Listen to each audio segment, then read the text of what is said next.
Okay, I think I'm live now. Welcome everyone. It's Stefan. Great to be with you guys today. Looking forward to answering your guys' questions. It's been quite a while since I've been live here on YouTube and done some consistent videos, and just wanted to pop in and connect. What's going on? How's your life going? What are you guys up to in your life? I'd love to hear from you guys. I'm sure many of you guys here have been subscribed to me for quite a while. As usual, I appreciate your support.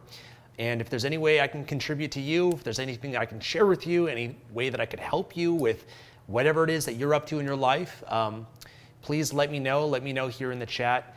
I'm going to spend a bit of time here today just to make sure that I can be of some service and support you guys in whatever it is that you're up to. I want to make a quick update here with my life. As you guys know, I'm here in Panama right now. Many of you guys that follow me on social media know that I was expecting another child, another boy. Happy to announce that our second boy was born about 11 days ago. His name's Matthew. Very healthy, chill, happy baby. Couldn't be more grateful to have a second son. There's a 2-year age gap between my first son Lucas and Matthew. In fact, this crazy thing is that Matthew's due date was supposed to be on the exact same day as Lucas's birthday, April 25th. Matthew was born on April 27th. So very grateful, very happy. Right now we're still in the newborn stage, so there's a lot of challenges that come with that, but I'm happy to say it's going a lot smoother and easier than it did the first time. If you guys want to talk about parenting and the experience of being a father or a parent, happy to answer any questions that you guys have about that, because that's really been the biggest change in my life over the last 2 years. It's transformed my life in so many ways, and it's the best thing that's happened to me in my life as well. It gives me so much meaning and joy. And because of that, that's where most of my focus, a lot of my growth, a lot of my development has been put in the attention of parenting and being a great father and learning about kids and babies and toddlers. And a lot of my time is spent with my family as well. So that's always a topic now that I'm very passionate about and happy to share with you guys in any way that I can. But whatever you guys need support with, questions about, let me know. Post them in the chat. Business, self-development, spiritual development, habits, health, relationships, whatever it is, let's dive into it. So I'm just going to turn my attention here to the chat. We have Mithran here from Bangalore. We have Hussein here. We've got Alex, welcome. Great to be with you guys. Okay, Beard Long says, why did you stop YouTube, Stefan? How are you guys? Yeah, I'm doing great. As I said, really enjoying the experience of being a father. I did a YouTube video a couple years ago titled Why I Stopped Publishing on YouTube. You can find that on my channel. It shouldn't be too far back. But pretty much I wanted to focus on other aspects of my life. For over 10 years, I've been a consistent YouTuber, every single week publishing videos. It was a big part of my life. I enjoyed a lot of it. But I kind of got to the point where I think I was a little bit burnt out. I was kind of tired of talking about a lot of the same topics again and again. A lot of my content was kind of catered to certain niches, whether it's building an online business, certain aspects of personal development. And I kind of felt that I kind of had outgrown a lot of those topics and wasn't that passionate talking about them again and again. And in the world of YouTube, when you're consumed, as I was, about getting subscribers and getting views, typically you have to cater and tailor your content towards topics that will get the most attraction and views and engagement and whatnot. And so kind of as I was consumed by that whole world, I felt that it was time for me to take a step away from that. And I started focusing more on my spiritual development, different forms of personal development in my life. And I really wanted to focus on dissolving my ego. I think, the years of building a business, and as you grow as a YouTuber, you definitely build an ego. And I wanted to dissolve that and let go of a lot of these attachments that I had, because I realized I had a lot of attachments as a content creator. I had fear that if I didn't keep publishing videos and putting out content or helping people, that somehow some irrational fears that I had would come up. And so I kind of had these standards in place that would keep me being consistent, but at the same time I had an attachment to doing that and being this YouTuber and maintaining this identity that I don't think it was healthy for my ultimate personal development and where I wanted to go. And so, I kind of got to a point where I decided to let go of a lot of these attachments, focus on my personal well-being, happiness, joy. I wanted to experience retirement where I don't have the responsibilities or the obligations or the expectations to be a YouTuber and run a business and put out content and all of that. And it's been pretty amazing. So I pretty much retired from the business world. And the approach that I more kind of took on was I'm still going to create content, but it's going to be on my terms. I'm not going to have this self-induced pressure where I have to put out videos every week. And that kind of, forces me in some ways to, maybe talk about things I don't really want to talk about, or just kind of things to, engage with my audience. And so as I took on this more casual approach, I found myself just not that inspired to create much content. Found myself, when I genuinely looked inside myself about what do I genuinely want to do that's going to make me the most happiest and fulfilled, it wasn't really putting myself out there as much. And so I think it's just been a really nice break for me and been enjoying it. And, I'm still doing some coaching every month and I enjoyed that. But yeah, I kind of now look at myself as someone that is financially free, retired, living my life on my terms. And if I feel inspired, as I did today, to go live or create a video, I will. And if not, that's okay. So I don't have that internal challenge as much within myself, and I'm just really living my life in the way that's aligned with what makes me the happiest. Okay, let's see what else we got here. Alex says, I'm 38 and haven't found my calling. How do I move forward in discovering that? Alex, it's quite interesting. I'm 39. I just, had my birthday on May 3rd. And, a calling is something that I don't know if I really kind of look at it in that way. I think maybe what you're more looking for is purpose in your life. Something that inspires you, something that will wake you up early, keep you up late, something that will give you energy to pursue something in your life. And I think a lot of times people, they wait for that. They think it's just going to magically fall out of the sky into their lap, and then they're going to get this sign or this calling that will inspire them to, do something. For me, I think it was more so just making a decision on what I wanted to do in my life and not waiting for everything to line up, not waiting for everything to be perfect to do it. And so I wouldn't wait for your calling. Pursue things, pursue opportunities in your life, pursue, if you know what you want out of your life, which hopefully you do, you have a vision, you have goals, maybe it's to be financially free, maybe it's to be a multimillionaire, maybe it's to have a passion or a career or a hobby, maybe it's having a family, maybe it's traveling the world, whatever it is, just start pursuing that. And as you start going down the path, things kind of come together, things kind of reveal themselves along the way, and you'll kind of, find things that will maybe call you more than other things, and some things that you'll maybe move more in this direction or another. But I'll say, when you find that purpose, understand that's not a permanent state. Even for me, for example, I've had many different careers, I've been many different businesses, I've been many different niches, and now I'm kind of in a place where my purpose has completely changed from what it was at 39 years old of, being an influencer. Now my purpose is more with my family, more growing and developing myself in other ways. I find purpose through God, my relationship with my Creator. And so even if you do find your purpose, it's not like there's a permanence to that. You're going to find things in your life that you'll be excited for and passionate about and give you purpose at different stages. But then at times you might lose touch with that purpose and look for other things. For me, I'm not involved in, the business world right now, but that's not a problem for me. There's no inner conflicts that I have with that. I'm at peace with where I'm at. And so I'd say, Alex, don't wait for what your calling is or your purpose is. Just pursue opportunities that are in alignment with who you want to be, what you want out of your life. Start a business, read books, start new hobbies, new interests, and you can find purpose and meaning in all of those things. And then as time goes on, you'll find things that will excite you even more, that you'll get hooked on, and then you can go a lot deeper with those things, and they'll give you even more purpose.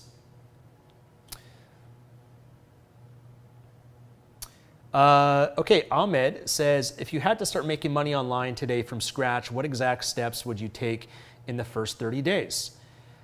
Ahmed, so for me, I'm, kind of as someone who's been retired from the business world, not in the trenches or aware of all the latest opportunities and all the details of that today. If I was kind of in the ground zero starting position, I would find some sort of mentor or online course or resource that I could follow in a certain direction that will guide me over 30 days or more to building an actual business. When I look back to when I started in my early 20s, that's essentially what I did. I was scouring the internet and found different opportunities. And when I found certain ones, I just went deep with it. I remember this course that I bought called Bring the Fresh from Kelly Felix. And it's not around at all today, but I found out about it. They're basically teaching affiliate marketing, how to create these little blogs, rank them in Google, be an affiliate. Like I was an affiliate for the Vitamix blender and whatnot. And then, get traffic, make money through affiliate marketing. And whether or not that was the best opportunity or the easiest or the hardest, I don't know. But I just found something that I believed in, I was excited to do, and I just took massive action with it. And so I applied it to the best of my ability. I learned a lot about marketing and business through that, among many other courses that I did. And that one ended up producing some income for me, but really not anything that significant. It kind of produced a couple $100 a month in income, which for me at the time was mind-blowing. But today, I would try to scour what's available today. If it's e-commerce, if it's drop shipping, if it's affiliate marketing, if it's leveraging AI, if it's, publishing books, if it's creating digital products. There's so many opportunities that work and are effective ways to make money. You just got to choose one that you resonate with and that you believe in and just take massive action with it. And if you do, and you go through something that's guiding you and has some form of mentorship and support along the way, whether or not you really succeed in terms of making money, I don't know, but you'll learn so much and you'll grow so much, and that will open the door for you to really be making money long term.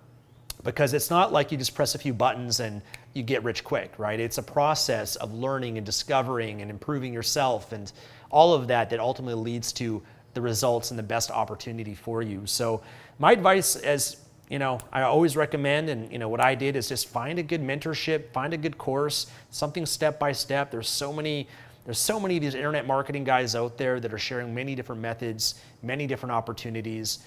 Some of these guys are kind of more underground. They're not really out there as much, but there's, you'll find countless webinars and trainings and things, you don't really even need to look far. Go on your Facebook and there's, Facebook ads and YouTube ads and people kind of targeting you to, sell their opportunity or their course or their method. So for me, that's what I've always kind of believed in, is modeling success, learning from others. There's my friend Steven Summers, who's got a great program with Marketplace Superheroes called Accelerate.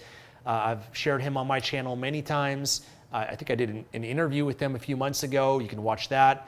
But if you go to, there's probably a link in this description of my video here. Go to projectlifemastery.com/free course. And I share his program. He's got a wholesaling model. He's someone that I trust because he's always in the trenches. He's always, on top of everything, and he'd be someone that I would go to for mentorship and guidance if I was getting started. I have a few other friends that have, they always share with me their projects and their launches and their programs that they create. Sometimes I email those out to my list and share them if you're subscribed to my email list. But I'm kind of blown away with what people are doing with AI. So whatever I'd be doing today would be leveraging AI in some way, shape, or form. Because it's just too powerful and is providing a lot of opportunity right now for people because it's really disrupting the landscape. So anything with AI is great, and maybe sometimes you got to try different things in order to find what works the best for you.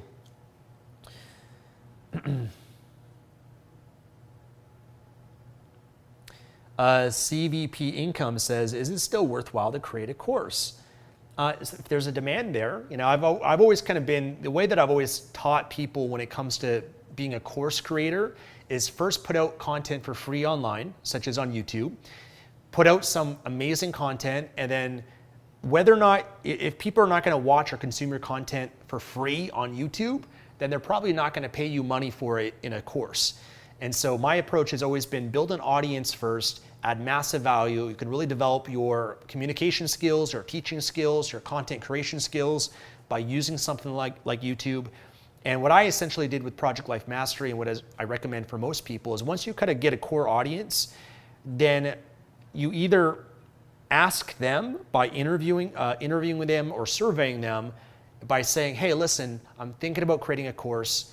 It's going to be on this topic. What do you think? Would you be interested in this? If you were, what would you like me to cover? What would you like me to go deep into? How much would you pay for it? You know, how long do you want it to be? How comprehensive? What are your biggest challenges? What are your biggest struggles? What are your goals? And I've always surveyed my audience to find out what they want, and then created what it is they want, and then offered that to them. The other kind of approach that's worked well for me is that usually my courses came about organically, meaning I had an audience of people that would watch my videos, and then I started doing coaching. And then through coaching and just the content creation that I did on YouTube, people would then ask me, Stefan, would you create a course on this? Can you share more about this? You know, I've had people say to me over the years, hey, if you were to create a course on this, I would buy this from you. If you were to create a course on investing, I would buy that from you. So generally your audience kind of organically will tell you what they want from you. And then I've always found that the easiest way to create a course, because you already have an audience that will line up to buy it from you. And you can even take pre-orders as well, and you can have a successful launch of that program. I've never been the fan of just creating a product by guessing. You know, I always do my research, my due diligence, to make sure that whatever it is that I'm going to invest my time creating is going to be a success, so that I have almost 100% certainty that it will succeed the moment that I launch it, because I don't want to create something with, you know, no idea whether or not anyone's going to buy it. So yes, you can, of course, do incredibly well with online courses and whatnot, but it's really finding the market, the demand for it, and if there's enough demand for it, then obviously you can create it and sell it. Martin says, I work full-time as a high school English teacher. I'm in graduate school working on a second master's degree, and I have been trying to write a book for a while. Is there a way to do it all? To do what all? To be a teacher, go to school, and also write a book? Yes, of course. I mean, writing a book can be a process if you're doing it more of a traditional way.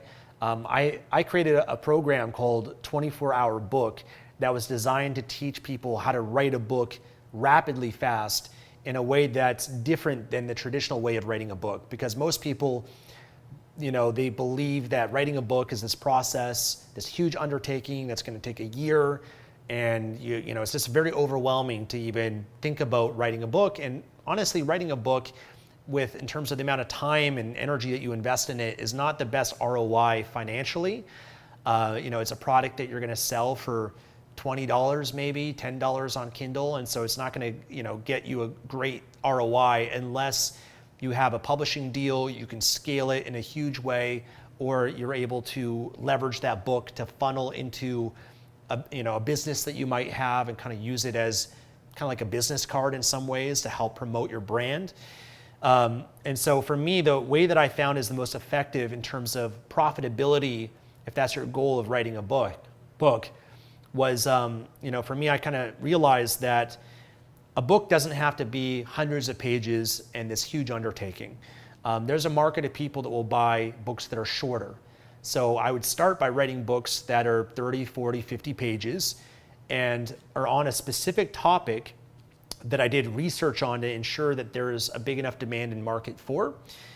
And then I would launch the book. Because it's a shorter book, I would launch it at a cheap price point. You know, if it's on Kindle, often I'd launch it just for 99 cents.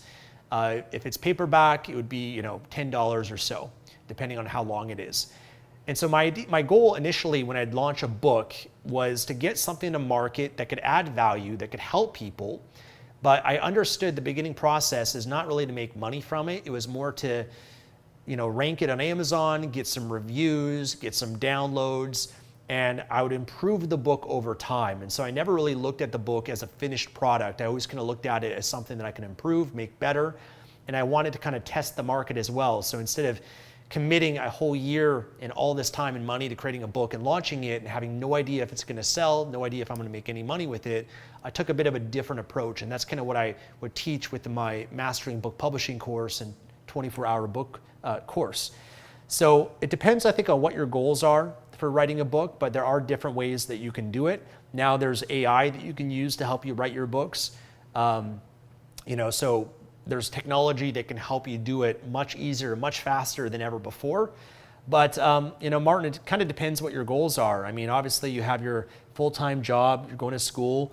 The book is probably more of a side gig, and you just have to dedicate whatever free time that you have to it and just set some clear goals and milestones with that to challenge yourself to get there. I know for me, when I'd create content or I would write, there'd kind of be moments where I'd be really inspired, and I try to leverage that as much as I could to really go deep. And I also found that what worked best for me creatively was when I was going to create something, I found that if I could be in an environment where there's no other distractions and I could fully immerse myself in it, I was always able to get the most done. And so, for example, one thing I would do is I would, if I was you, I'd maybe take a 1-week vacation from your job, maybe time it with a break from school, and just have 1 week where there's nothing else going on in your life. You lock yourself in your home, you turn off your phone, you turn off all distractions, and you just go deep working 16-hour days on your book for 7 days. And I can guarantee you're going to accomplish a lot more in that 1 week of no distractions, fully immersed, than you will in months of just trying to do it an hour or two here every other day.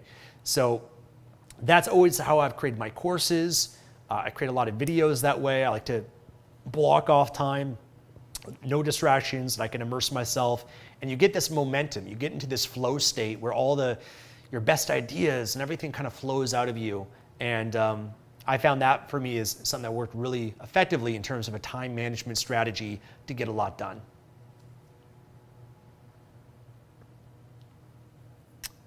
Mateo says, when are you doing a meetup in Panama?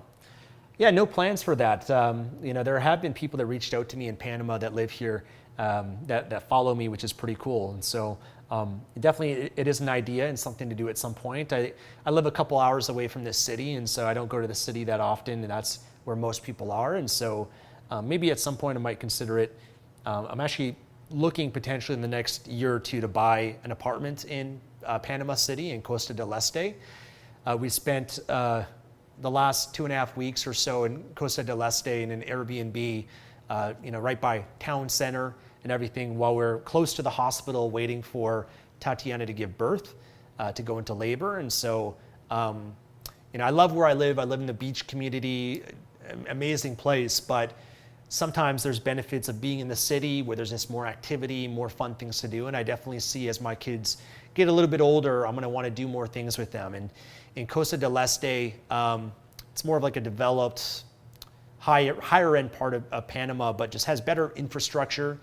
And they have this mall there, which I'd want to, I'm looking at a few buildings right next to it that's really optimized for kids. It's got a, go-karting, it's got a bowling alley, it's got mini golf, it's got an escape room, it's got a movie theater, it's got several play areas, an arcade. And so it just kind of has a lot of a lot of fun things that you could do that, here if I live in the beach, we can go to Panama City on the weekends with my kids and we can have a lot of fun there and come back here during the week. So that's kind of an upgrade of my lifestyle that I'd be looking to do once my kids are a little bit older.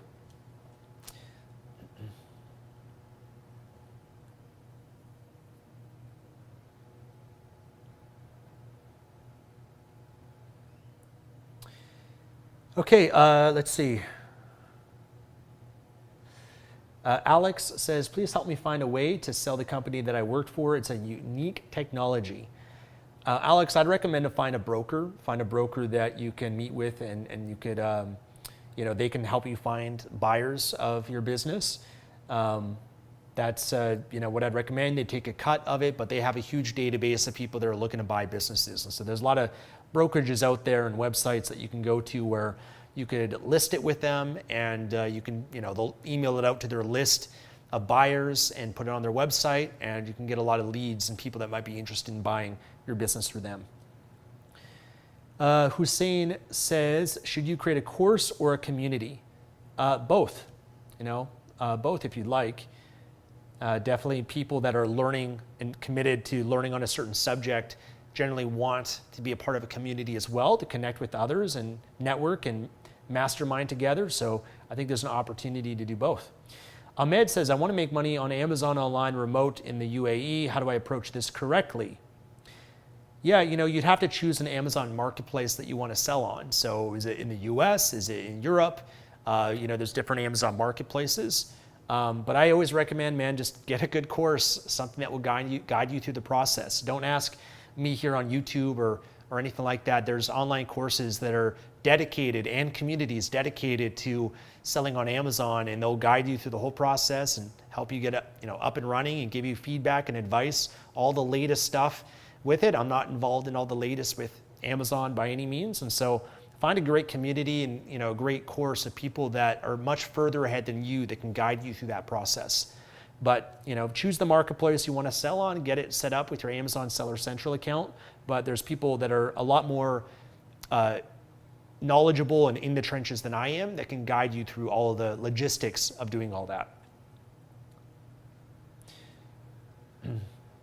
Arash says, have you ever tried time-restricted feeding? And if so, what are your thoughts on it? Yeah, so do you mean like intermittent fasting? If that's what you mean, then the answer is yes. I generally do intermittent fasting on most days where I fast 14 hours to 16 hours, I'd say, at a time. Not all the time, to be honest. Even just recently I was in Panama City and we're eating out a lot more and had a bit of a different diet program then. But yeah, I definitely see benefits to intermittent fasting. It supposedly has benefits to your testosterone and helping your body detox and other kind of benefits and helping to extend your longevity and whatnot. And so from the research I've gathered, the people that I generally follow, a lot of them subscribe to intermittent fasting. I tend to also cycle it, as I said, so I don't do it all the time. I might do it for a few months, I then stop, and then get back into it. So I see good benefits to it, and I personally enjoy it. Is Amazon FBA the best way to sell your chocolate brand? Well, Amazon is probably one of the best ways. It's just a marketplace. It's an online retailer that has millions of customers. And so if you're selling any physical product, why not also get it up there as well? I believe in also having your own store, your own website, your own brand. And so maybe also setting up your own Shopify, but you can do both. You can have your own Shopify store, and then you can have one sales channel be Amazon and list it there as well, and use that as a way to also generate sales and generate income as well for your business.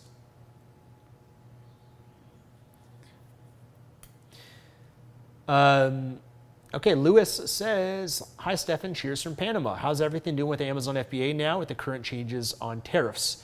So again, I'm not really involved in, I tend to have to kind of repeat this a lot because a lot of people maybe haven't watched my previous videos where I've shared that I've retired and kind of updates with my life and whatnot. But I've been out of the Amazon space for quite a while now. I'm not really involved in running, operating businesses anymore. I got to the point where I've been able to retire just off the income that my investments generate for me now. I've got more than enough than I need. And so I haven't found it necessary to be involved in, selling things online. I don't sell any courses online anymore either. So if you were to go to any of my websites like masteringbookpublishing.com or 24hourbook.com or affiliatemarketingmastery.com, pretty much discontinued selling all of my courses. So I don't sell anything online anymore. I'm just enjoying and living my life being financially free. But yes, in terms of tariffs, that definitely is something that's very concerning. You definitely have to adapt. I know a lot of people now that are teaching people how to source their products from the United States. And so they're sourcing from the US. They're getting into different markets, not just depending on the US as well. So definitely with what's been going on with Trump, he's definitely disrupted things. But anytime things are disrupted also provides an opportunity. Anytime things are disrupted, it often, you basically, the people that are the weak ones, in my opinion, kind of just fall to the wayside. They end up giving up, they end up failing. They can't really deal with the adversity of it. It's generally the strongest that survive, survival of the fittest. And so in any business, you do have to adapt as the times change and diversify your business so that you're not dependent in one way of making money. And you build what I used to call was a Parthenon. So instead of having a one-legged stool where your whole business is dependent on one supplier, one market, one product, it's a one-legged stool, something can come along and it'll fall over.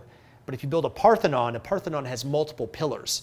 And so, if you're selling on Amazon, but you're also selling on Shopify, if you're, selling in different marketplaces, you have different suppliers, you have a structure now that is not going to fall over at, different signs of adversity or challenge. And so that's always the goal that I learned very early on in my business career, was build a Parthenon, diversify, and don't be overly dependent on one stream of traffic, one stream of income, one product, or anything like that.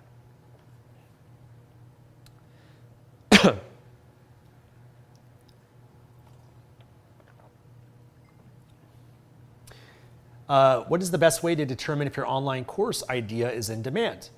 Put out free content on YouTube. Put out tons of free content on that topic, on that niche, and see whether or not you can get people to consume and watch that content on YouTube. If they're not going to watch it on YouTube, or you can't maybe even look on YouTube and search those topics and see that there's a lot of content, people are consuming a lot on those topics, on those niches, then that is kind of a way that you can gauge the demand of whether or not it makes sense to create an actual course on that topic.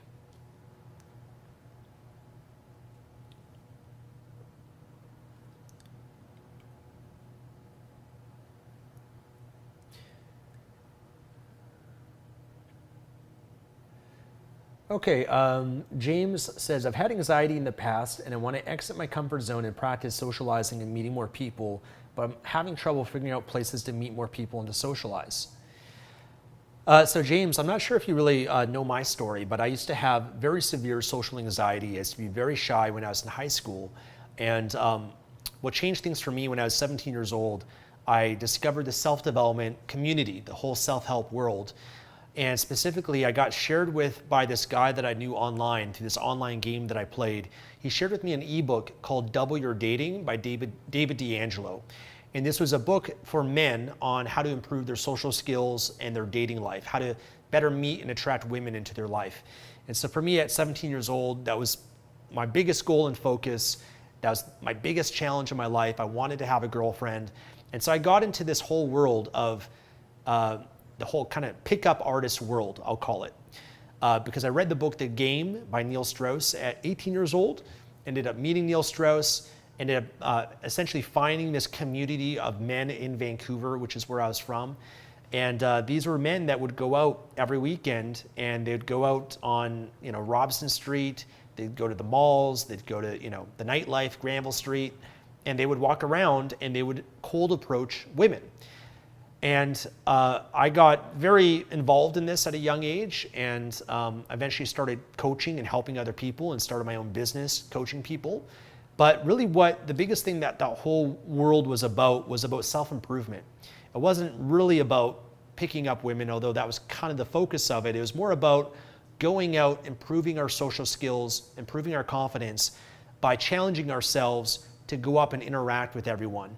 And so the way that things changed for me was I met a group of guys. I joined a community. Today, there's so many of these communities out there all over that you can meet up with. And many of them have businesses. They offer coaching. They do boot camps. We used to do a 3-day boot camp where people would come out with us over a weekend, and we would actually push their comfort zone and push them to go and approach this girl and approach that girl. And our whole mindset and approach was to approach by adding value. And so our mindset was you can approach a woman or anybody, anywhere, anytime, because you never know when you're going to come across that ideal man or woman, that woman of your dreams. You want to be able to pull the trigger when that time comes. And so we would use these social venues like a mall, like coffee shops, different festivals, nightlife. There would be opportunities to practice and develop your social skills. And so by adding value, the mindset was, how can we leave this person better off for having met you? And so the simple approach was just to approach that person and give them a compliment. So if you see somebody walking by, or you're at a coffee shop, or you're at the mall, you can approach them and say, hey, listen, this might sound strange. I noticed you. I just want to come up and say that you look amazing. You look beautiful. I want to wish you a great day. And then you walk away. And so the idea behind that was you are using what is called a softener by saying, hey, this might sound a little strange, or hey, I know this doesn't normally happen, or hey, I know this might seem totally random, but I noticed you, and I wanted to come up and say hi, or I wanted to come up and say that you look amazing, or you have a great energy about yourself, or I really like that hat, or you have really amazing eyes. And then by generally doing that, you're trying to be authentic in whatever it is, not kind of memorize a line or a script, but genuinely with every approach, every person you interact with, finding something about them that you can say and compliment them on to add value to their life. And generally the response is, oh, thank you so much, or I appreciate it. And initially we would just say, have a great day, and walk away, because the goal at first is just to get comfortable approaching people. Not in your head thinking, oh my God, I have to now pick this person up and get their phone number and get them attracted to me and make them laugh, and what am I gonna say?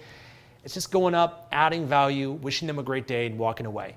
If you can do that 10 times a day, on the weekend, you go out by yourself, or find some buddies, or find a community that you can go out with and do that with, you'll get momentum, you'll get confident, you'll get comfortable just approaching people. And then as you got that down and you're confident with that, then you can start to push conversations a little bit more. You can push it and say, hey, so what are you up to today?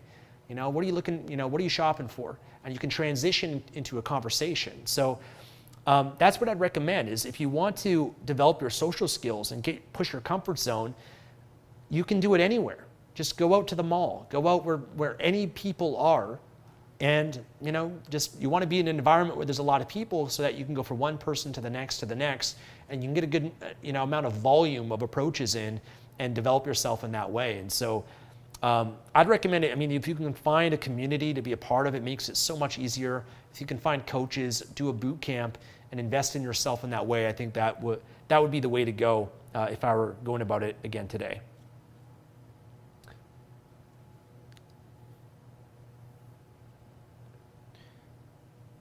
How to use ChatGPT to be wealthy. Is it game changer in selling on Amazon platform? Yeah, ChatGPT and just AI in general is a game changer with any online business. Something I use every day of my life, not for business, but just for research. But in terms of any business, you can think of a million ways that you can apply to that business. With Amazon, you can use ChatGPT by giving it a prompt and saying, give me a list of 50 products that I could sell on Amazon that meet these requirements, that are a small product, that weigh less than this amount, that get this many sales per day, that is in this topic in this niche, that has low competition, and it'll give you a list of 50 products that you could then further research and further explore. So you can use it for research, you can use it by asking ideas on how to make your product different or unique or better than other competitors. You can use it to find suppliers. You can, ask ChatGPT how to create a good, give you several different titles for your product on Amazon, for your Amazon listing. You can use it to help you with product images. You can use it to help you with bullet points, with a description, with finding keywords, setting up ads on Amazon. I mean, there's pretty much every part of the process you can use ChatGPT to help you, but you have to learn the process first, and that's where I think getting the proper training and guidance to help you with that is the way to go. So I would kind of find a course that can teach you, and then use ChatGPT to help you with all those steps of the process. I mean, you can use it to create YouTube videos, social media content. You can write captions for you. It can write, viral video titles for YouTube videos. It can, do keyword research for YouTube videos. It can help you with thumbnails for YouTube videos. It can give you a script. It can give you copy for your email marketing, for your sales pages, your sales funnels. It can just really do so much for you. So definitely learn how to use ChatGPT if you want to be successful in a business today.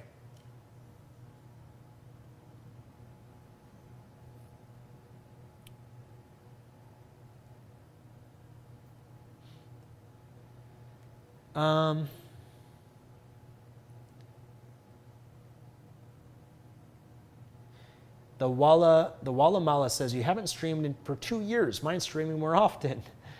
Yeah, maybe. I mean, I wish I could give you more of an answer than that, but if I'm inspired to, I will, and maybe you'll see me again soon. Let's see what else you have here.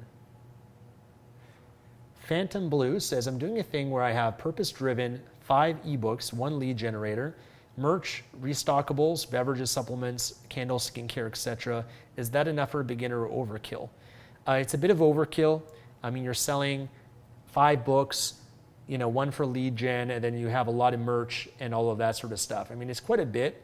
What you'll generally find is that most of running a business and making money online is going to be getting traffic, right? So you're creating the products and you're focused more on that end, but the traffic is really the most important thing.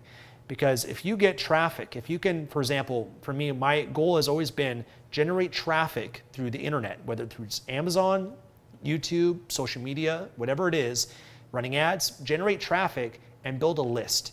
If you can build an email list, then it's generally quite easy to find out what products you should then create to sell to those people. So for me, the one phrase I've always learned from my mentors early on in my internet marketing journey is that the money is in the list. If you can build your list, which is the one asset that you own, like the biggest asset that you own in your business is your list, then you can always email those subscribers and find out what they want, what their challenges are, what their goals are, what they would buy from you, and then you can then create and sell that product to them. So I think you might be doing a lot and kind of diluting your focus a bit. Generally, I'd focus maybe on 1 or 2 products to get up and running and selling first, and then kind of tinker with and modify things from there. And maybe if that means adding more products, you can, or making other adjustments, you could definitely do that as you go.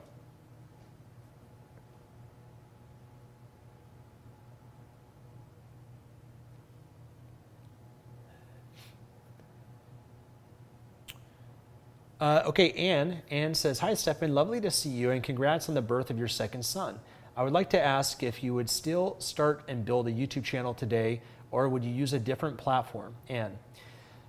So Anne, if it was me personally, the answer would be obvious, and that would be I'd definitely use YouTube as a way to get my message out there. Not everyone wants to be a YouTuber, but in my case, I've always enjoyed coaching people, helping people, communicating with people. I had a lot of experience with public speaking.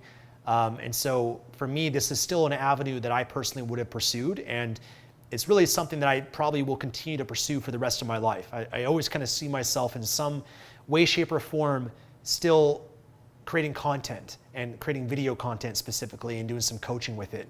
YouTube is the biggest platform. It's the most obvious place to be. But of course, you can repurpose your content as well and put it also on other platforms. And so for me, with my business, when I was in the peak of creating content, I would first start by creating the YouTube video, but then repurpose it and take the audio, put that as a podcast. And so I'd put that up on Spotify, Apple Music. So I'd have it as a podcast. So that way people can find me on YouTube, but they can also find me on these other platforms as well. And then I'd also put it up on Facebook, because my Facebook page, you can have videos for your Facebook as well. You can put it up on X. We'd also take clips of it, and you can create shorts, you can create reels. You can repurpose one video that you create for YouTube, you can repurpose it in like a dozen different ways to create a lot more content of that you can have it in many other places. And you could also use Rumble or other platforms like that too. And so I would take more of that approach, but I'd focus primarily on YouTube in terms of creating my content for that, because that's where you're gonna get the most attention, the most eyeballs. That's where your videos can go the most viral, and also, well, maybe that's not true. There's TikTok and other platforms like that too. But you can basically, YouTube is a search engine as well. So you can kind of optimize for YouTube search in different ways. I will kind of add to that though, repurposing is a great way to be efficient with your time.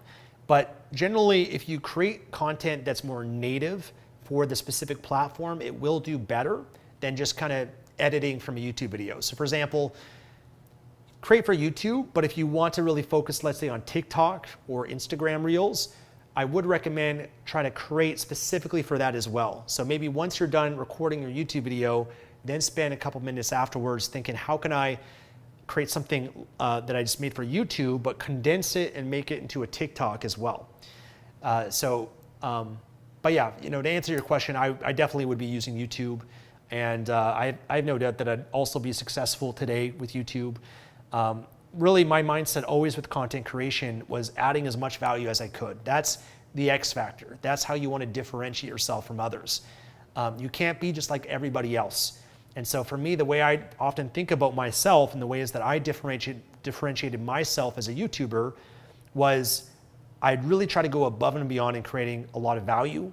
So I remember people would say, you know, Stefan, you should have videos, but they should be 10 minutes long or 20 minutes long.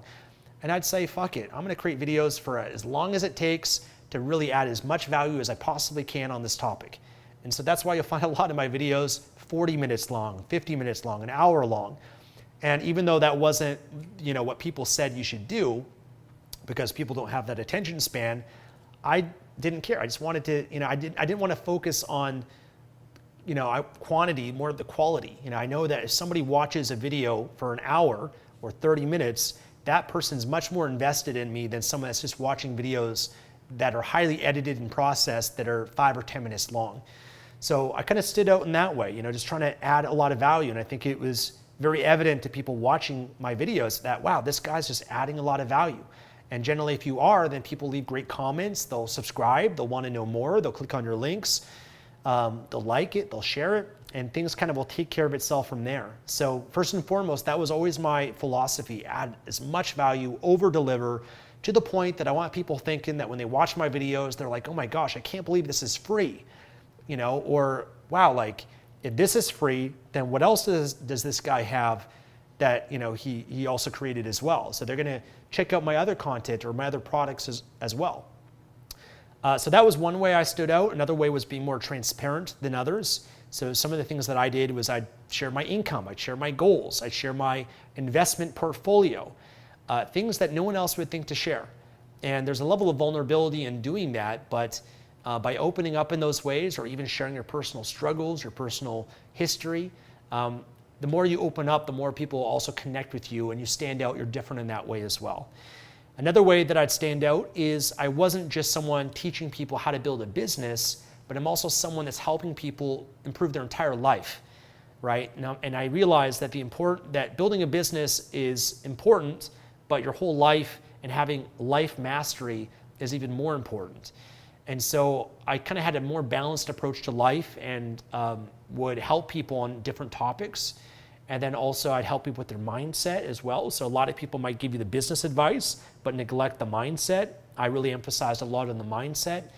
And so those are just kind of different ways that you stand out from other people in the niches that you're in as a content creator. And so if you're just doing the same thing everyone else is doing and you're not going to stand out, then you're not really going to get that far. But if you can create your X factor and be different and unique, and then you can build an audience of people that will connect with that. So that'd be my advice if I was starting today. Princess Devon says, are you into XRP? XRP as in Ripple. I do own some, but I'm not heavily invested in it. And as you know, I'm not into crypto as much as I used to be. I'm more of just, you know, I've always been buy and hold. I have a lot of Bitcoin. I have some other altcoins, but you know, and I've done a lot of different things with crypto in the past. But I kind of realized I'm more of a passive investor, and I enjoy kind of living my life where a big part of my focus and attention is not on money anymore. I spent so much of my life focused on money that now it's been nice just having that as an area of my life that is mostly taken care of. I don't have to worry about it too much. I can check in on it every month or so and just enjoy the benefits that it provides. And then down the road, I can sell off some of my crypto if I want to. But yeah, I'm more of a passive investor. And so I don't really actively buy too many individual cryptos or stocks anymore. I kind of stick more to index funds, ETFs, and you know, Bitcoin being the biggest.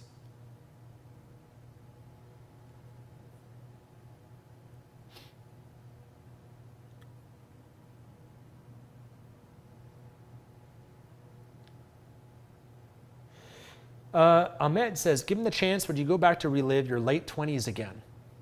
No, I don't think so.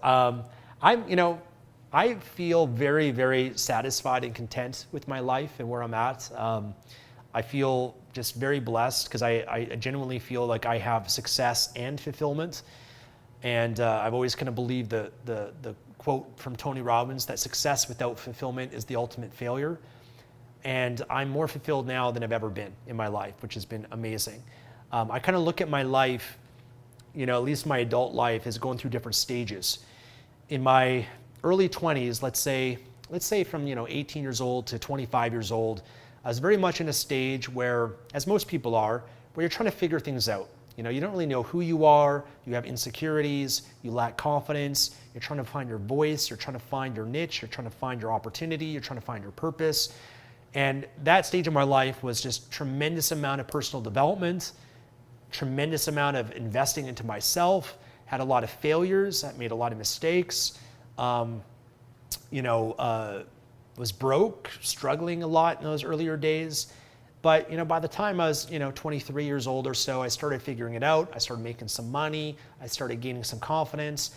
But it wasn't until let's say 25 to 30, that was a stage for me that I started to really experience success. That's where now, after the 7-8 years that I spent before that, all those seeds that I planted, all those investments I made into myself, all the books that I read, all the failures, all the lessons that I learned now started to come together when I was 25, and that's where you start to get momentum.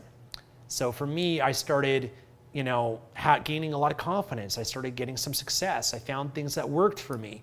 I started getting more success with meeting women and dating, and I felt more mature. I felt more secure within myself. And so during that stage, I became a millionaire at 27, became a multimillionaire soon after that.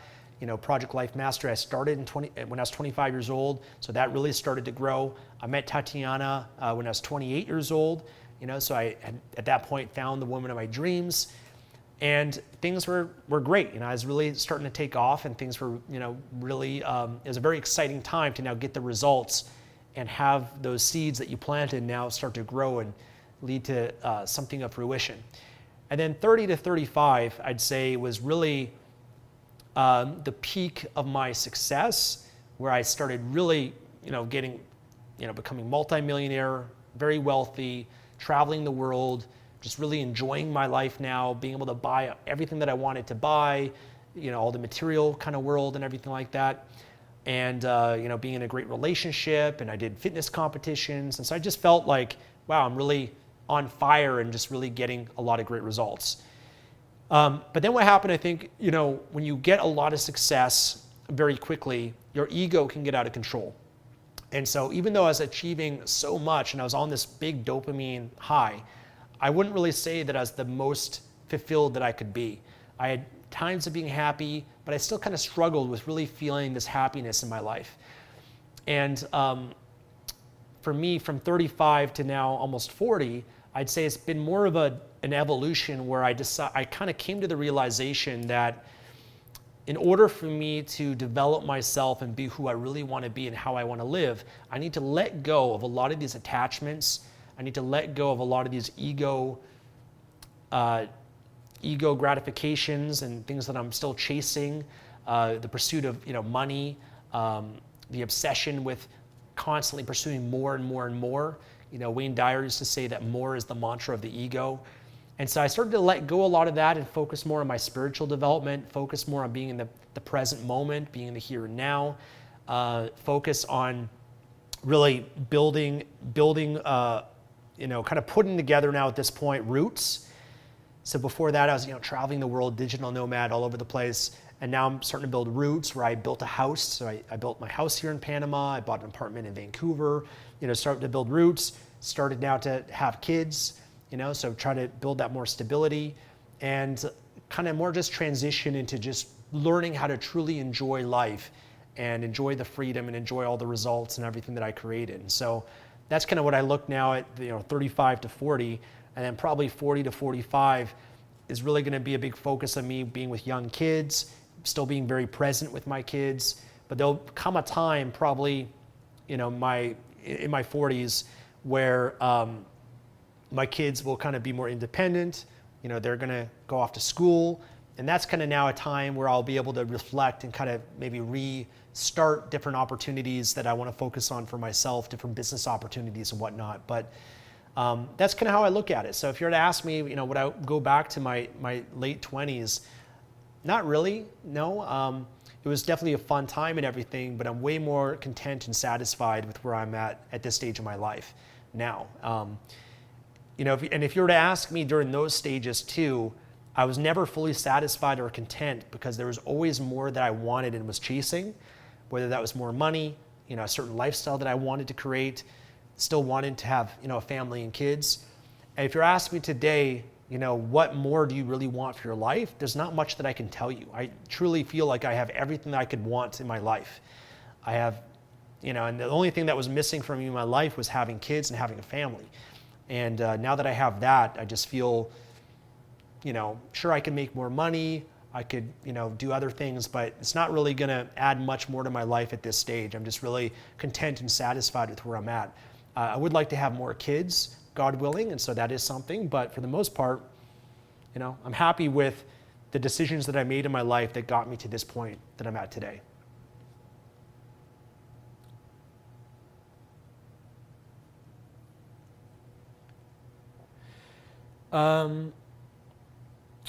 M. Williams says, "Hi, Stefan. What are your thoughts about influencing now?"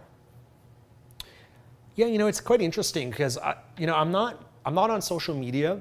I'm not that much on YouTube anymore. I use YouTube to there's certain educational stuff and certain things I do watch on YouTube, but I'm not really consuming much content as I used to. I'm not really that familiar with the influencer niche as much. But definitely there's definitely a lot of influencers out there.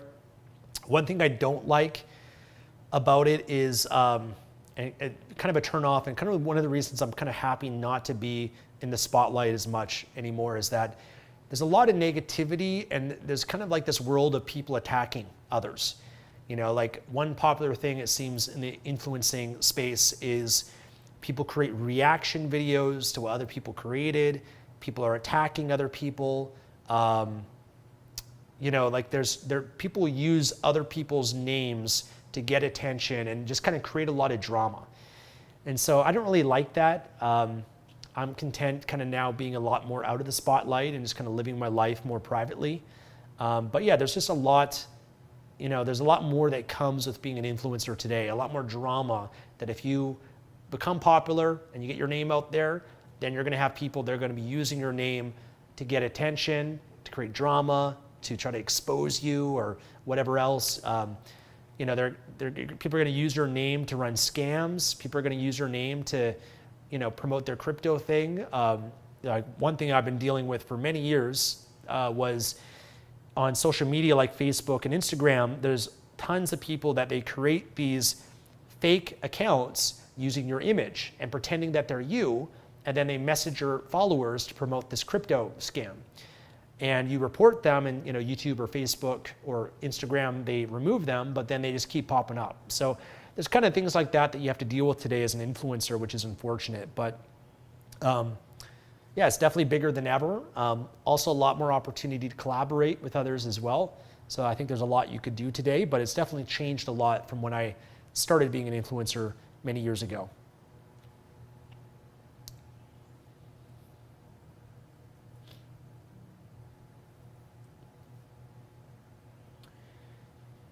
Okay, Martin says, "Hi, Stefan, it's great to see you. I've watched you over many years. I come from 2 educators and have taught public school for over 30 years. How do I shift my mindset from worker to entrepreneur?" It's definitely an adjustment. I think being an entrepreneur and working for yourself has challenges. Working from home has challenges.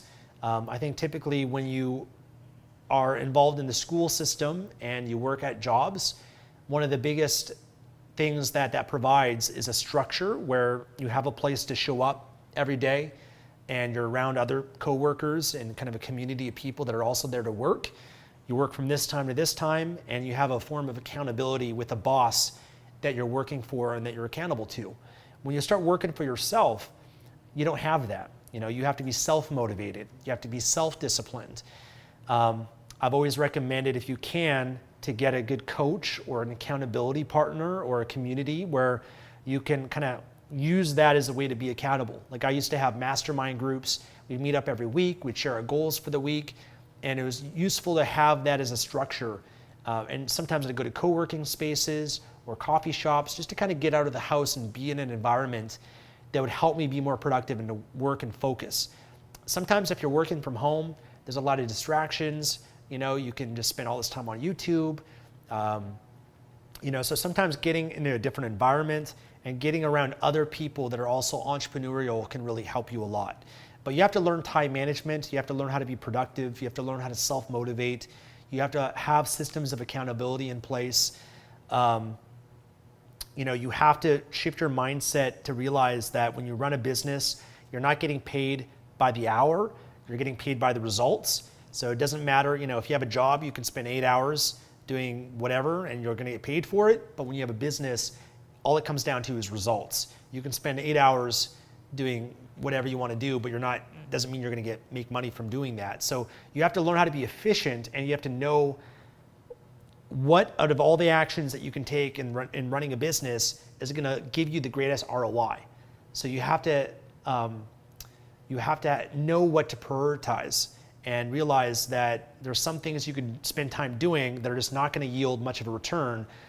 I'd always try to identify what is that one thing, what's the 80-20 of what I could be doing that's going to be the biggest result, and I'd try to always focus on that the first thing in the morning when I work on my business. And so it's a different mindset shift that you have to make an adaptation into, but the longer that you're an entrepreneur, the more you get used to it. I just recommend getting community, go to maybe some entrepreneurial meetup groups and things like that, so you can be around other people like-minded and spend time with them and kind of use them as a way for inspiration or accountability as you build a business.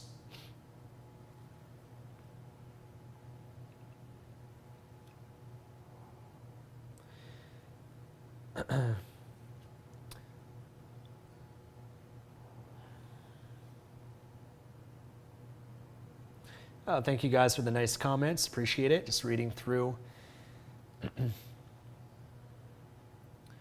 what you guys are writing here.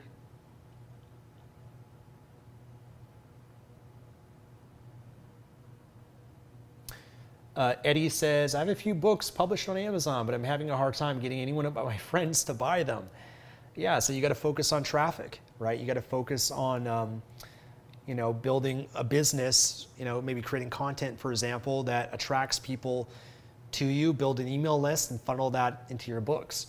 I used to sell a course called Mastering Book Marketing. That was, I had Mastering Book Publishing. That was all about how to find your niche and publish your book. But Mastering Book Marketing was really what people would struggle with, which is marketing your book, promoting it, and ultimately building a business where you're getting traffic, you're getting leads, and then you can funnel that traffic into your books or do affiliate marketing or whatever else that you want to sell. So if you're just depending on Amazon, you're only going to sell your books and get traffic to them by Amazon search, meaning that you have to choose books and be in different niches that you can outrank other books out there based on keywords, which is very challenging to do. Or you have to get really good at running ads on Amazon, which is also challenging to do and costs you money. So you have to really learn how to build a business outside of Amazon. You have your books on Amazon, but you get your traffic outside of Amazon while also leveraging whatever you can on Amazon as well.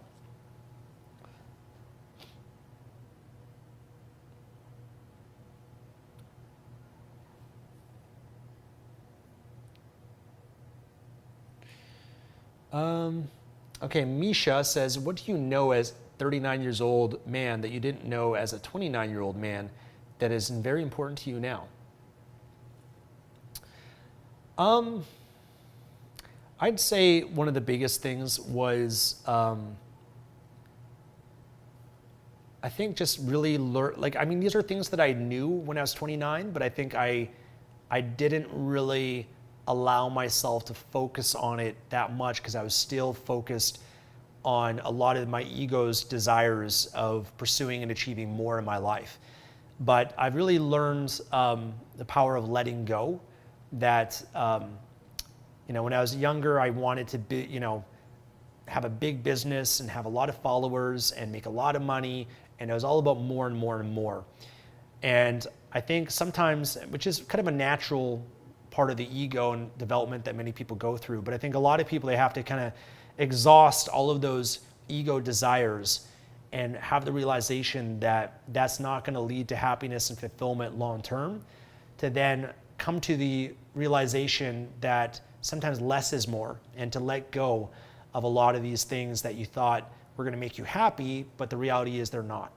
And so for me, I've really kind of embraced more of a simplified life today. I mean, my life is not simple, don't get me wrong, it's very complex. Having multiple homes is very complex, but I learned to, like the last couple of years since I retired, as a big focus of it has been removing things that are complexities in my life. Like, I had several businesses in Canada that I, dissolved. So, I had a company in Panama that I've dissolved. Like I had a lot of companies. I had a lot of moving pieces in my life. I have a real estate property in Vancouver that's an investment property that I'm going to be looking to sell in the next couple of years. I had a lot of stocks, a lot of different investments that I've been selling off and rebalancing my portfolio and simplifying more to certain index funds. So I kind of learned, for me, I really value peace of mind.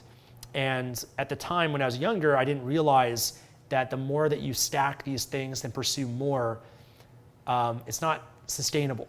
It's very challenging to manage and juggle all of that. And so now that I've been in the process of kind of eliminating a lot of stuff and simplifying, it's been such a huge relief and giving me so much more peace of mind and joy.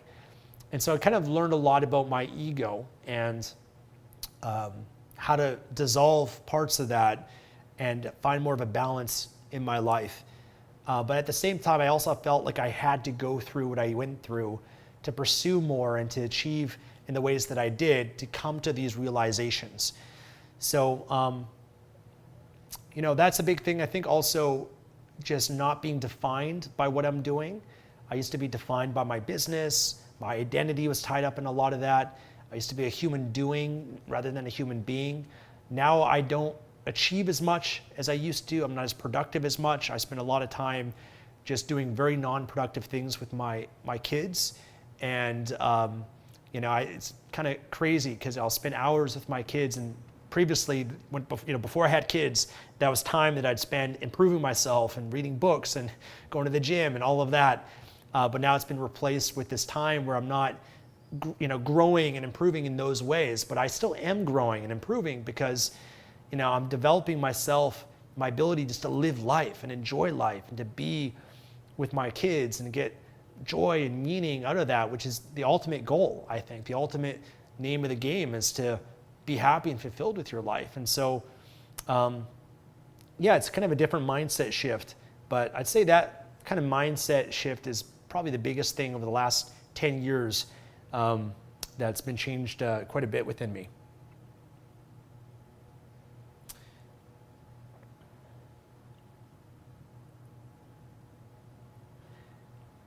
Martin says, thank you for such beautiful advice. Stefan, is your book writing master course still available for me to view? Unfortunately not. I discontinued my courses, as I mentioned before, so I stopped selling my products. And it's kind of another reason, just really simplifying my business. And even though, there's still sources of income, I just feel, I wasn't really able to take on the responsibility of continuing to sell products, because when you sell products, you also have to provide a level of support. You have to update things. You have to make sure the website, everything is working properly. And so even for me, that was something I just didn't want to deal with anymore. And so I just felt the most responsible thing to do was just to discontinue selling it if I'm not going to be up to the task and the responsibilities of it. You also said, you mentioned doing some light coaching earlier. How can I arrange coaching opportunity with you? Yeah, nothing, nothing that I'm offering right now, but I might do some one-on-one coaching or maybe some group coaching at some point. If you're subscribed to my email list, which there's a link in the description to, if you're there, then when I do offer coaching, I'll send an email to my subscribers and you'll know about it.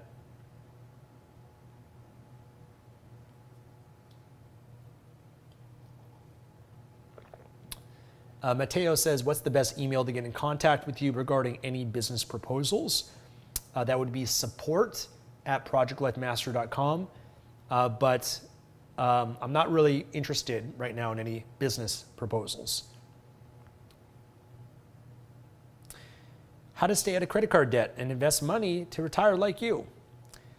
You got to manage your finances. You have to what I used to do when I used to be in credit card debt, but part of what got me out of it was developing more awareness of how I'm spending my money. So I used to use a Google spreadsheet where every week, I would log into my online banking. I would write down how much money I spent that week on every different category, from food, eating out, entertainment, gym membership, phone, rent, everything. And I would learn to live below my means. I learned to cut out a lot of things, make a lot of sacrifices. I ended up at one point selling my car and learning to take the bus around the city.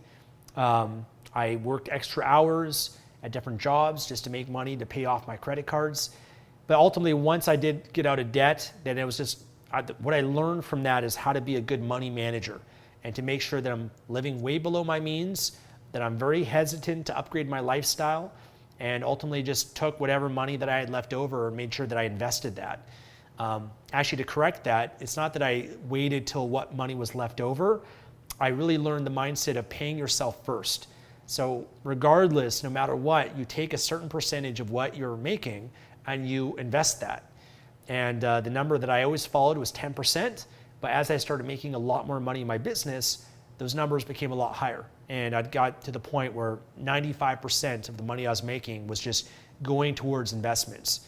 And so you do need a large sum of money that can produce income for you, like dividends or rental income, in order for you to be able to retire.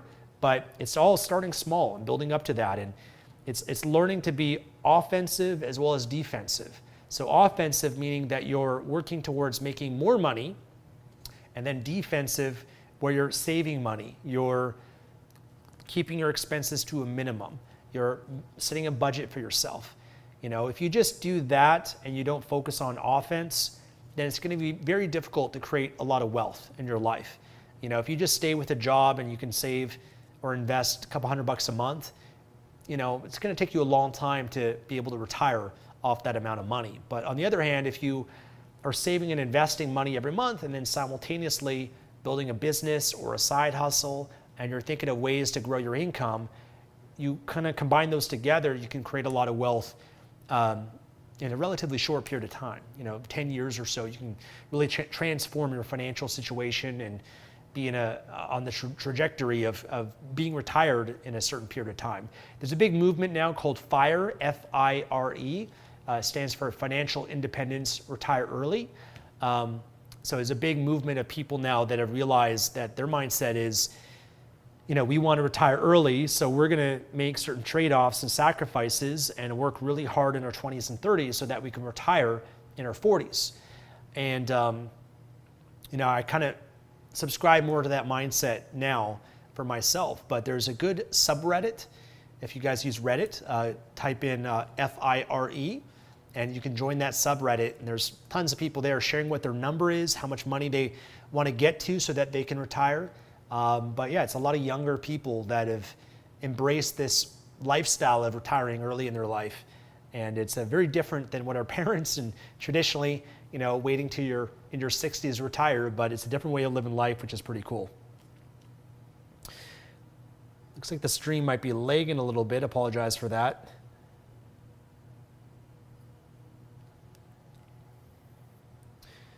Okay, we'll do a few more questions here, guys, before we wrap up.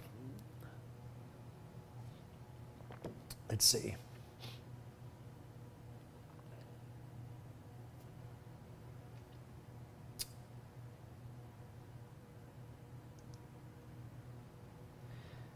Okay, Craig says, your experience with your relationship while becoming parents, sex and still having a great relationship. Yeah, Craig, I think any parent knows that when you have kids, it definitely changes your relationship with your partner. All of a sudden when you have a baby, that baby is attached to the mama and, requires their 24-hour attention.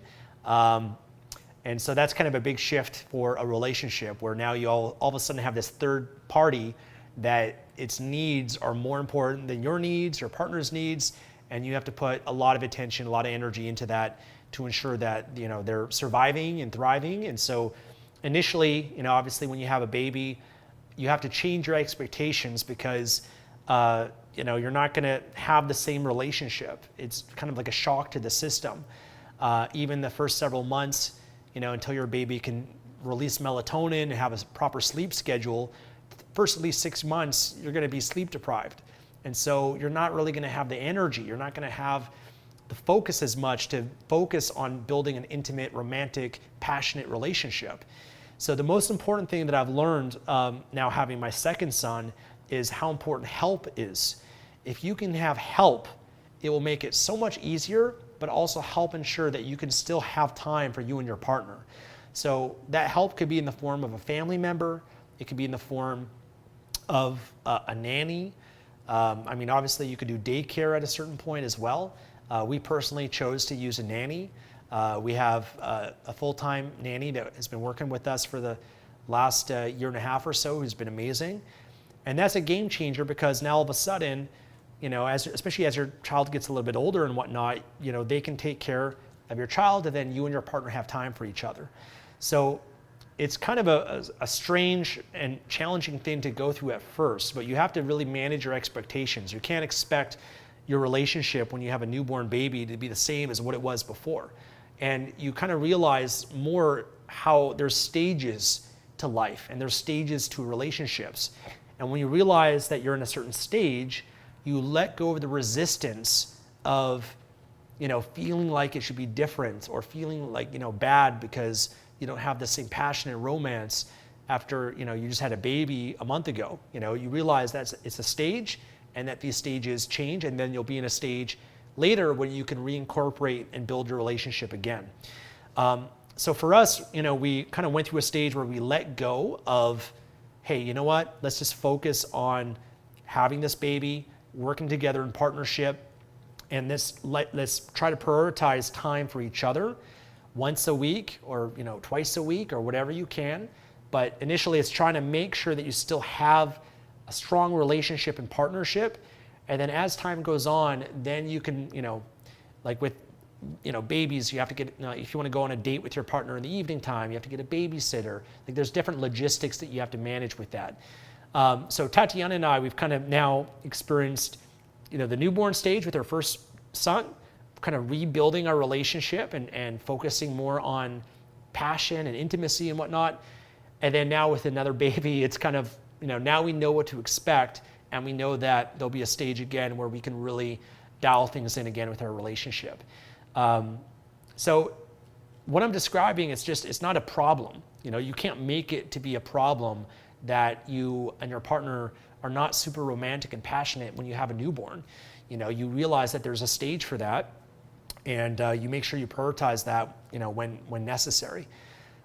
So yeah, you know, for us, you know, we were able to, you know, still maintain an amazing relationship throughout this journey together. There has been more challenges in the relationship, especially earlier on. You know, one of the challenges being, like, I have so much respect for women and what they go through with giving birth and everything, but the fourth trimester is real. There's a lot of hormonal changes that women go through. There's postpartum challenges that can occur.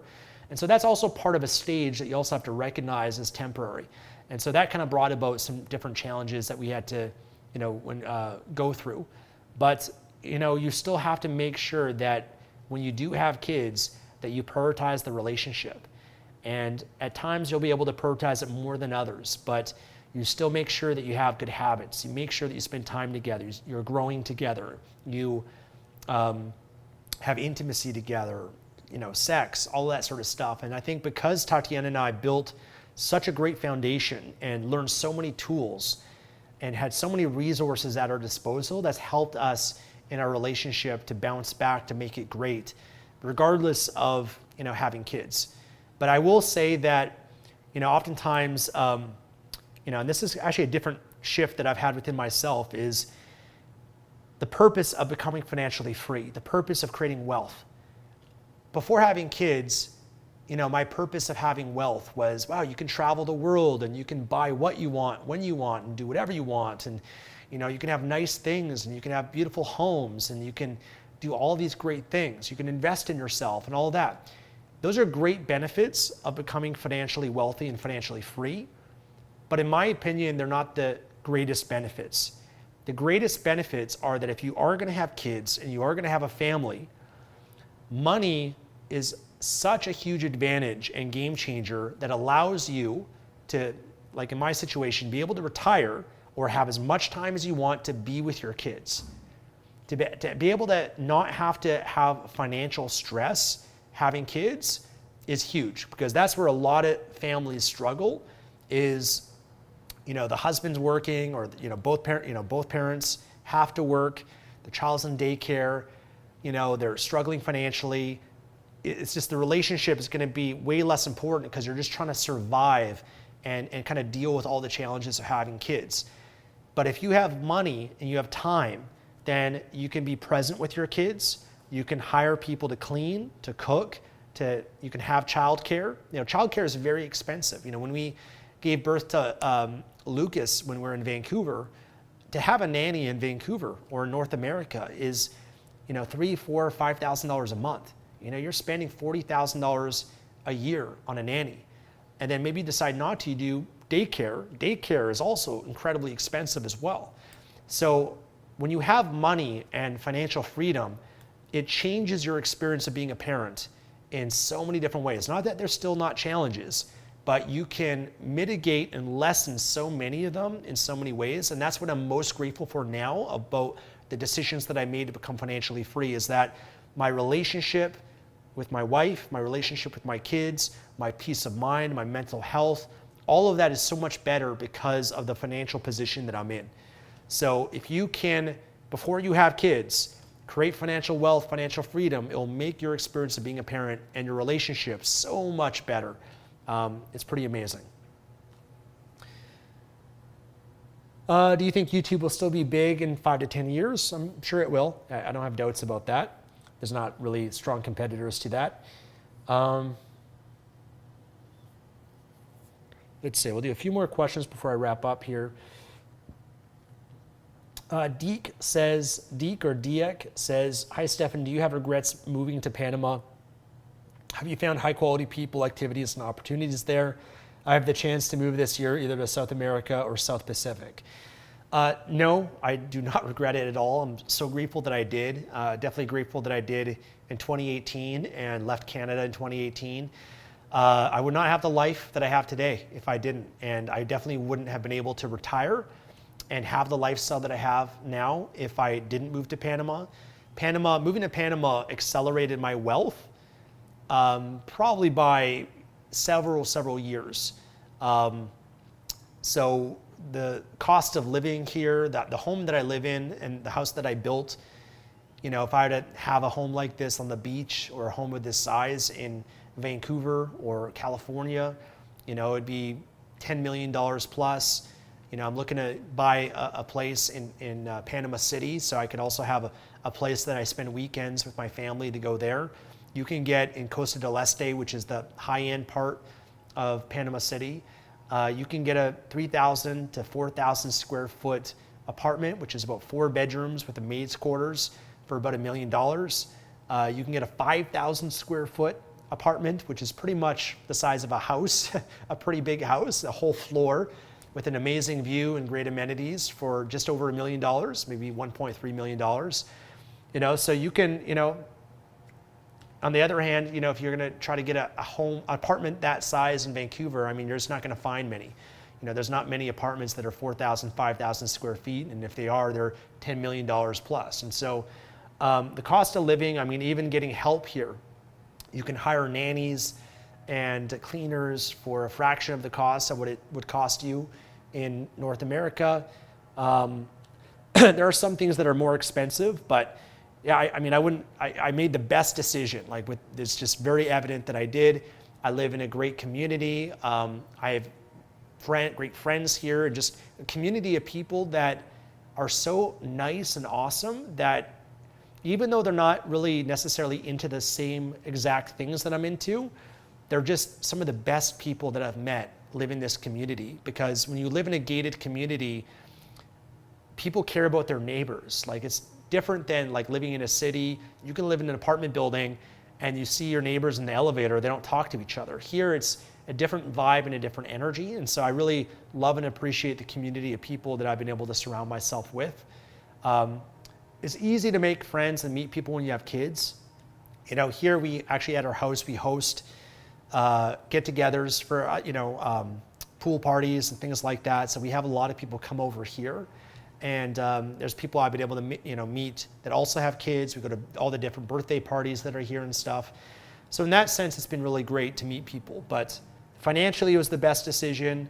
The biggest challenge I'd say is boredom at times. But the way I've always looked at that is that if my biggest problem is being bored sometimes, and that's not a problem. That's like a great problem to have in life. There's many bigger problems that I could have than being bored once in a while. So if that's my problem, I'll take that any day of the week. But yeah, it definitely was a great decision, without a doubt. Let's see.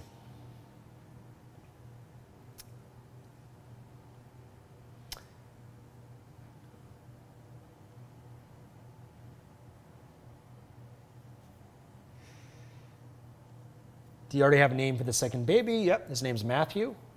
So we have Matthew and Lucas. What does Panama offer that other South American countries does not?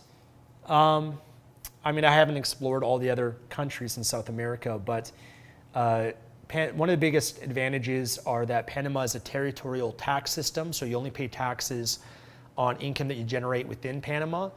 Taxes that you make outside of the country, you don't pay taxes on. There's no taxes on capital gains of certain investments like stocks or cryptocurrency. There's no, when you do invest, there's withholding taxes if you invest in Canada or the US, but that's only on dividends. It's not on capital gains. So your investments can grow a lot faster by not being taxed on capital gains. So there's just a lot of great tax incentives and benefits. Panama's the most developed in Central America. They have a great financial banking sector. They have a stable economy. They're based on the US dollar. So a lot of people want to invest in Panama because they're not changing the currency from US dollar to another currency that might not be as stable. So that if you're if you're buying in pesos and then you have to sell that investment and then you want to transfer it back to US dollar, then you could take a loss or go through a foreign exchange, which you might not want to. So very stable for investment, very safe, politically generally quite stable. There's a lot of luxuries that you can have here, so you can have a higher quality of life in some ways. There's definitely inequality in Panama, so there's a big divide between the upper class and the lower class. But there's a lot of upper class, a lot of foreigners and expats that come to Panama as well. So there's a great community of people like that you can also find. So those are just kind of some of them. Definitely there's trade-offs that you make coming to a different country like this, that you kind of miss out some things that you might have in your home country, but you kind of have to weigh what those trade-offs are and whether or not it's worth it.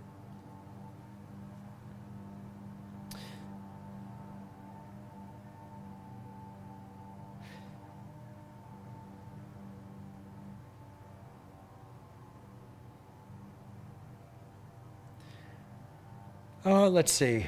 I know there's a lot of good questions here, but there's a little bit deeper to dive into right now, and I want to try to pick one more question, but maybe something that's a little bit lighter.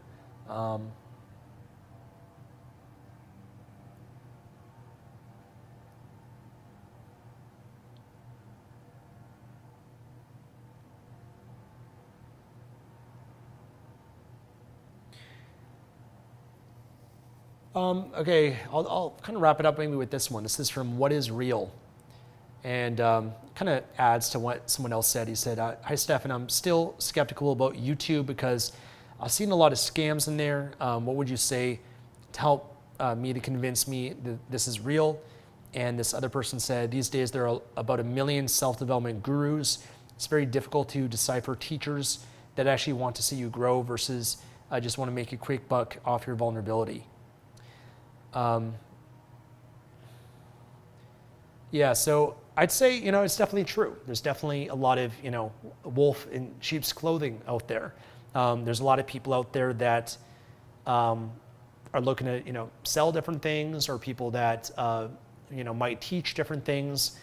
And, maybe, maybe there could be a level of a scam that's there, or maybe they're not integrous or honest or authentic or whatever it is. And that can be very challenging to navigate that.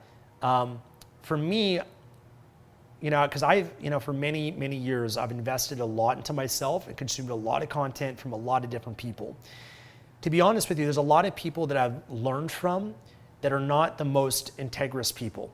They're not the most spiritual people. They're not the most developed people. They're not the most conscious people. They're not the people that I'd want to learn from today, or learn from in order to be the most fulfilled or happiest in my life. But I think there are some teachers that I had that they were, especially when you kind of get into the internet marketing community, there's a lot of, I got exposed to that community early on. Even, I got exposed even before that when I was 17 years old to the pickup artist community. And in the pickup artist community, there's a lot of gurus that also are not, they're kind of shady guys, they're guys that, are not, don't treat women with respect. And it's all about just taking from women and getting laid. And, it's just a lot of kind of that sort of stuff in it. And I think for me, what helped me was that I always had certain teachers that kind of steered me in the right direction and instilled in me certain values. And I think one of them was someone like Tony Robbins, Brian Tracy, Jim Rohn, Wayne Dyer, Eckhart Tolle. Wayne Dyer, Eckhart Tolle, they're kind of more spiritual types of teachers. But I had these kind of teachers like that I think instilled in me some of the right values that as I was kind of navigating these other spaces that I was in, I kind of was able to develop some morality and ethics to know what's right and what's wrong, what's good and what's bad. And so even though, and sometimes I got lost in it. Like I remember when I got into the pickup community, I would kind of learn from some guys that they would teach you these rehearsed canned openers and routines and to memorize scripts. And so I kind of got into that, and they would, if you ever read or heard of the book The Game, I remember when I was 18, I read that, and they would kind of teach you how to, what is called a neg a woman, like you kind of give her an offhanded compliment, backhanded compliment, but it's kind of like a little bit of something to kind of lower their self-esteem. So there's kind of these things that I remember kind of getting indoctrinated with earlier on because I was very naive and I'd kind of look up to these different gurus and whatnot. But I think I always kind of got out of that stuff because I had good mentors that kind of instilled in me the right values. Tony Robbins kind of teaching me about contribution, and he always emphasizes the secret to living is giving and to add value and to do what's right. And you kind of learn some of that stuff and kind of helps you keep your ego in check and not kind of fall into some traps that otherwise I might have fallen into. That's also where having a good spiritual practice comes into play, whether that's Christianity or whatever you might believe. Some of that kind of also helps you stay on course. And what's useful about that is it helps you, if you can kind of have some of those things that help you grow consciously in a higher consciousness, you can kind of identify other teachers that are a bit of a scam, or maybe not a scam, but they're just not the most integrous, most conscious people. So you can find people out there that you can identify, wow, that person has a really big ego, or that person's just really consumed by money, or they're really pushy, or they're really, you can kind of maybe pick up on some of that, those cues as you consume their stuff, and that kind of is an indicator for you that maybe this is something that you don't really connect or resonate with. So that I'd say is one thing to help you navigate that. I think there's other things, like you can generally find people that, with their content and get maybe a sense of whether they are honest, integrous. You can get a sense with their content of just how much they share, how transparent they are. Someone that's just, you get a lot of benefit from what they're sharing. If you do decide to invest in what they're selling, that they offer a money-back guarantee.